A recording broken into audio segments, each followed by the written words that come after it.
time, we looked at the environmental context of Roman settlement in Campania.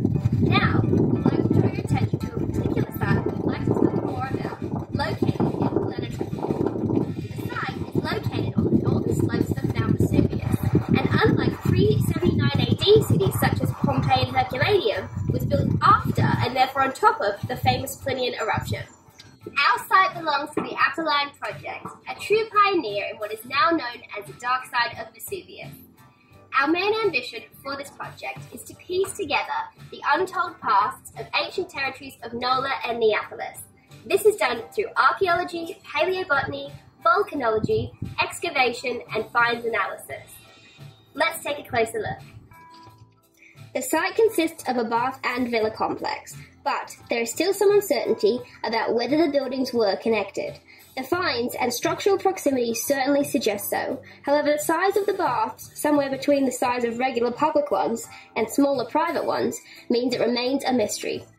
As you can see, where we're standing now is meters below the modern ground level. This gives us the opportunity to see the different stratigraphic layers caused by numerous volcanic eruptions over thousands of years. The built structures on site date to between the late 1st century and early 2nd century AD. We have 3 pieces of evidence to suggest this.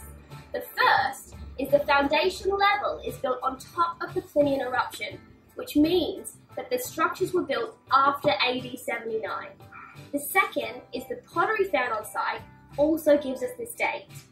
Our third piece of evidence comes in the form of a Roman brick tile. In this case, we have the mark of the Demeti brothers, who have produced bricks in Rome until the late 1st century AD. From this, we have quite an accurate date range for the structures on site, and can therefore assume that the site was re-inhabited just a few short years after the eruption.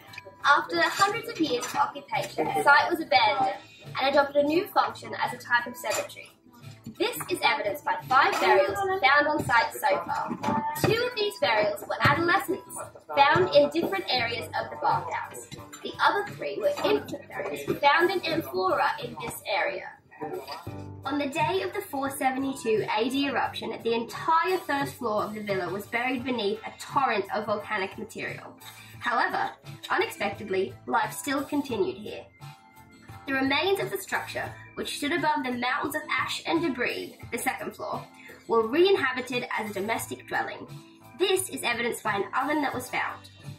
The later eruptions of 505 AD and 512 AD finally saw the site completely buried and hidden from view. Since then, the site has remained silent and undisturbed for around 1,500 years, until its eventual rediscovery in the 1980s.